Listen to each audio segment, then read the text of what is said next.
George Whitefield, o príncipe dos pregadores ao ar livre.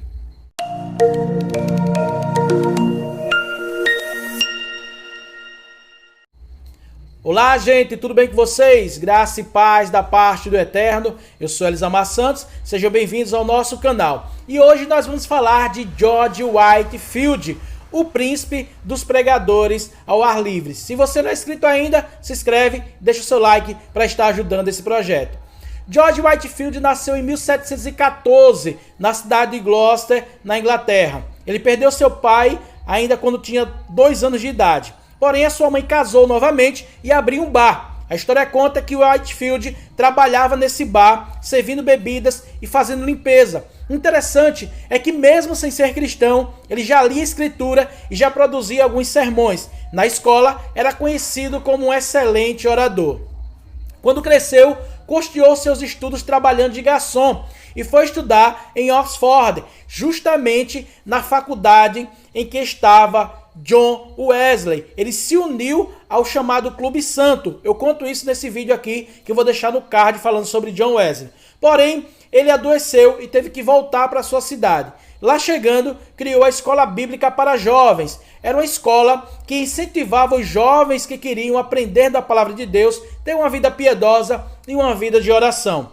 George foi ordenado pastor muito cedo, e ele disse que nesse momento que ele foi ordenado pastor, ele sentiu o fogo do Espírito Santo ardendo em seus corações. No primeiro sermão que ele pregou na sua igreja, 15 pessoas ficaram como loucas. A história diz que elas ficaram atormentadas, porque ele pregou uma mensagem tão poderosa que as pessoas que ainda estavam vivendo em pecado começaram a gritar dentro da igreja. A história também conta que Whitefield nunca pregava sem chorar. Era um homem que tinha uma eloquência e uma autoridade muito grande. Porém, como ele mesmo falou, o segredo do seu ministério não era a sua eloquência nem a sua voz bonita, mas sim o seu amor pelas almas, pois ele dizia que sempre nas suas orações estava chorando pelas almas perdidas.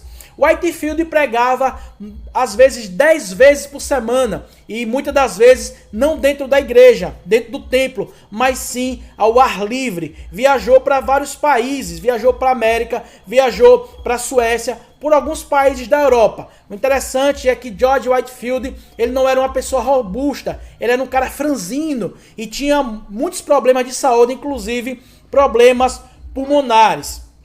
A história conta que uma certa vez ele estava pregando em um navio para marinheiros e ele estava fazendo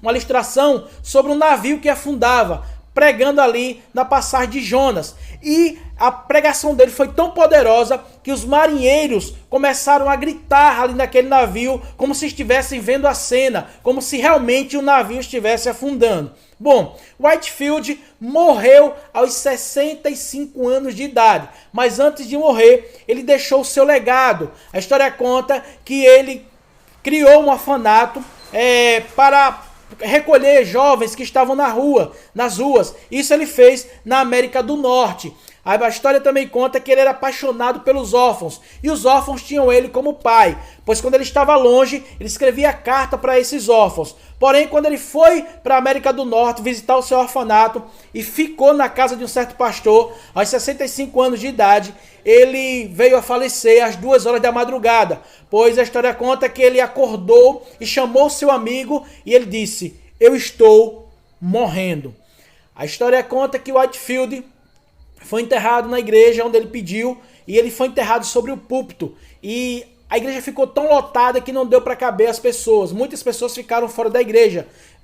Vieram vários ministros de outros lugares para dar o último adeus a esse pregador que fez tanto pela Inglaterra e também por alguns países do mundo. A história de Whitefield é inspiradora, pois ele saiu de dentro de um bar para pregar o evangelho para o mundo. E o interessante é que Whitefield não só se preocupava em pregar às pessoas, ele se preocupava em cuidar das pessoas, pois, como eu falei, ele criou orfanatos, cuidava de pessoas, se preocupava com obra social. Esse é um exemplo para todos aqueles que querem viver um ministério não somente de aparência, mas um ministério de prática, um ministério piedoso. Era isso que eu queria falar para vocês, gente. Isso aqui foi só um resumo da biografia desse príncipe dos pregadores ao ar livre, George Whitefield. Se você não é inscrito ainda, se inscreve no canal, deixa seu like e compartilha esse vídeo. Valeu, gente! Graça e paz da parte do Eterno!